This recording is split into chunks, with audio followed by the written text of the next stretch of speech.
Bila dibandingkan dengan Saul, Daud ini jauh lebih tidak bermoral. Saul tidak pernah berzina. Saul tidak pernah menghamili istri orang lain. Dan Saul bukanlah pembunuh berdarah dingin seperti Daud yang melakukan pembunuhan berencana justru kepada anak buahnya sendiri.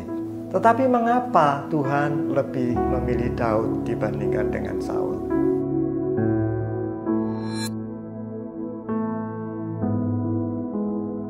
Kita tahu bahwa Daud tercatat beberapa kali melakukan kesalahan. Dia melakukan perzinahan, menghamili istri orang lain, dan bahkan melakukan pembunuhan berencana. Mengapa Tuhan lebih memilih Daud yang notabene lebih amoral dibandingkan Saul? Satu yang perlu kita ingat bahwa Tuhan itu melihat hati.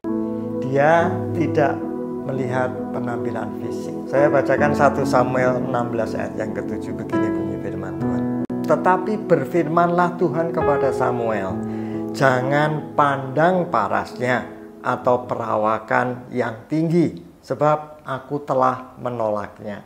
Tuhan juga tidak melihat kelakuan seseorang. Kita ingat ada kisah ketika seorang muda yang kaya ingin mengikut Yesus. Dia bertanya kepada Yesus, "Guru, perbuatan baik apakah yang harus aku lakukan supaya aku bisa selamat?" Kemudian Yesus menjawab, "Turutilah segala perintah Allah." Lalu orang muda itu lanjut bertanya, "Perintah yang mana?" Tuhan Yesus menyebutkan 10 perintah Allah. Jangan membunuh, jangan berzina, jangan mengucapkan saksi dusta, hormatilah ayahmu dan ibumu, dan sebagainya. Orang muda itu menjawab, "Semuanya sudah aku lakukan. Apalagi yang masih kurang?" Lalu Yesus menjawab, "Jika engkau ingin sempurna, jualah segala harta milikmu dan berikanlah itu kepada orang miskin.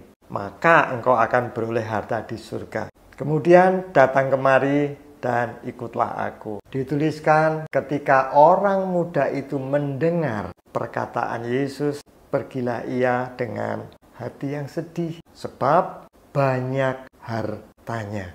Bisa kita lihat bahwa meskipun orang muda ini banyak perbuatan baiknya, tetapi Tuhan tetap tidak berkenan kepadanya. Saya bacakan dari 1 Samuel 13, ayatnya yang ke-13 sampai dengan ke-14, begini firman Tuhan. Kata Samuel kepada Saul, "Perbuatanmu itu bodoh. Engkau tidak mengikuti perintah Tuhan Allahmu yang diperintahkannya kepadamu. Sebab sedianya Tuhan mengokohkan kerajaanmu atas orang Israel untuk selama-lamanya. Tetapi sekarang kerajaanmu tidak akan tetap. Tuhan telah memilih seseorang yang berkenan di hatinya, dan Tuhan telah menunjuk dia menjadi raja atas umatnya, karena engkau tidak mengikuti apa yang diperintahkan Tuhan kepadamu." Saul lebih mementingkan tahtanya, lebih memilih kedudukannya, sehingga dia melakukan kebodohan. Yang berikutnya, Tuhan juga tidak melihat seberapa tinggi pendidikan kita. Tuhan juga tidak melihat seberapa tinggi intelektualitas kita. Dari 12 murid Tuhan Yesus, sebagian besar adalah orang-orang yang tidak berpendidikan.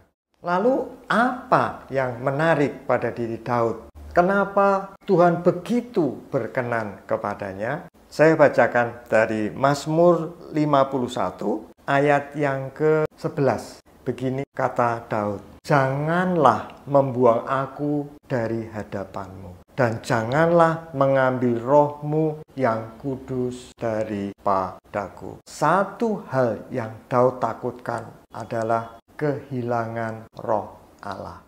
Jadi saudara tidak perlu minder dengan penampilan fisik saudara. Saudara juga tidak perlu minder ketika tidak mempunyai titel atau pendidikan yang tinggi. Yang Tuhan cari adalah hati saudara. Hati yang rindu untuk selalu mencari perkenanan Tuhan. Selamat melayani. Tuhan Yesus memberkati saudara.